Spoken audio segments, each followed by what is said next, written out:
It's not a marriage between Buddhism and science. Buddhism always was a marriage of science and religion and ethics. And Christ's teaching was looking for that. And Muhammad's teaching was looking for that, and Lao Tzu's and Confucius, and they're all into the same game in a way. I think the differences between them came because the different social settings in which they were giving their messages were such as to predispose people to understand them in certain ways. A lot of people misunderstood Buddhism too, and do misunderstand Buddhism, I think, as an ism. But I think we think that of the Buddha as a being that chose to manifest in that time, in that place, because India at that time was the most free, the most wealthy, the most free. Therefore, people could think things through without being burned at the stake or shoved into the army or enslaved in something or another. Because India was the wealthiest, fantastic, the 5 rivers of the Indus alluvium, the Ganges alluvium, way ahead of Egypt or Mesopotamia or the Yellow River or Yangtze River in those days. So people were more relaxed there, and therefore the kings were allowing them to think about things, and there were more universities. So therefore he chose that spot to manifest those teachings, which are same to all of them. The other guys were just getting started, kingdom of heaven is within you, and then wham, Roman Empire destroyed him, etc. And they were co-opted by this and that. Confucius never had a job. He used to teach out of his kitchen. And Lao Tzu wandered off he was a librarian, but he didn't really give his teaching till he was retired and leaving, etc. So there are different circumstances because of the inferior economic and social development of the places they taught in. Socrates was given the old hemlock milkshake. And how many great minds were burned and women, enlightened women, were burned at the stake or tormented in Europe over many millennia. So it's just that, things couldn't come out when people were still too backward in a way, And then India was overwhelmed by different groups rushing there, seeking its wealth. And it's only reawakened in the last 100 years. But now we're going, I think it's all going global. But I don't think it'll be Buddhism. It's not Buddhism that's going global. It is the general human movement of several thousand years now toward enlightenment, defined as the fulfillment of wisdom and the fulfillment of compassion, and making life molded to wisdom and compassion, and finding that's roots in Christianity, Islam, even in humanism, and discarding the extremist elements in all of those. And then that's what it is. That's what we're coming to.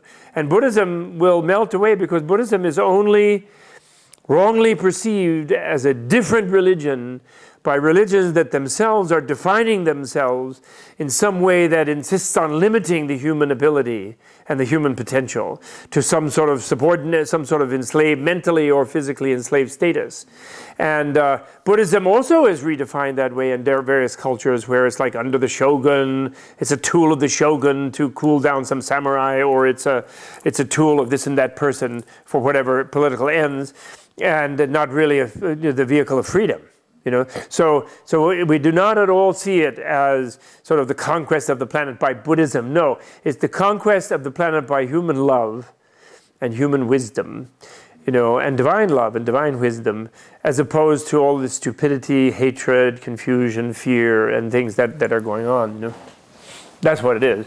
And Buddhism doesn't need to even exist at that time. It doesn't. There's no word in Buddha's own thing. There's no word Buddhism. There's something called the 3 jewels, which is that first jewel is that it's possible for there to be such a thing as enlightened being. Third jewel is that there's a community that then orients themselves toward the idea of becoming enlightened in that specific sense of loving and wise. And then the Dharma is the reality that is possible, and therefore instructions that open the door to that reality. That's all. Not a religion. And because belief doesn't get you to it. So therefore, as religions are defined nowadays as belief systems, belief will not get you there.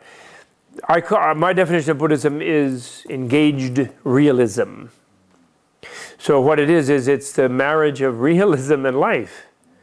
If we're really practical and realistic in life, we will not torment other people, we will not just kill them, we will not torment ourselves, we will not kill ourselves, we will make the best of the place, and the place is there, and there's enough for everybody. If we use it wisely, it's not a problem. Actually, and everyone, like for example, in the book of Revelation, after all of the horror stories that go on there, which because he's mad at Rome, actually has nothing to do with Baghdad or with the the rapture or anything. It's crazy things they're dealing with around here. It had to do with him being annoyed with Rome. He called it the horror of Babylon because he didn't dare say the horror of Rome because he was mad because the Romans would come and kill him there on Patmos. And the point is that after it all, there is no religion because the New Jerusalem, life of God is all in all. Everything is flowing and everything is, sacredness is in life. And you don't need to have a special place of a sacred temple and so on. And that's a very important lesson in a proper interpretation of Revelation, rather than that Revelation is that somehow Christ is going to come and force everybody to be a Catholic or to be a Baptist or whatever it is, You know what I'm saying? Which is the way they're wrongly interpreting it. Which we need to get out there in the media with the better interpretations of the works that they are misinterpreting. Yeah, that's what we're trying to do. At least to make them think about it as an alternative. Yeah. Well, I think one practice is the major practice in all of the Buddhist tradition is educational. And it must be understood that there are no sort of tricks, of like some lama or roshi who will give you some special thing and then something will go pop in your head, That is more like a heart attack or a stroke or a burst blood vessel. That's all that happens with that. There's nothing like that. There are moments where there will be eureka things, but those are part of a learning process. Then everyone later, what, I had a eureka yesterday, now what? I forgot what it was, type of thing. But it's a learning process.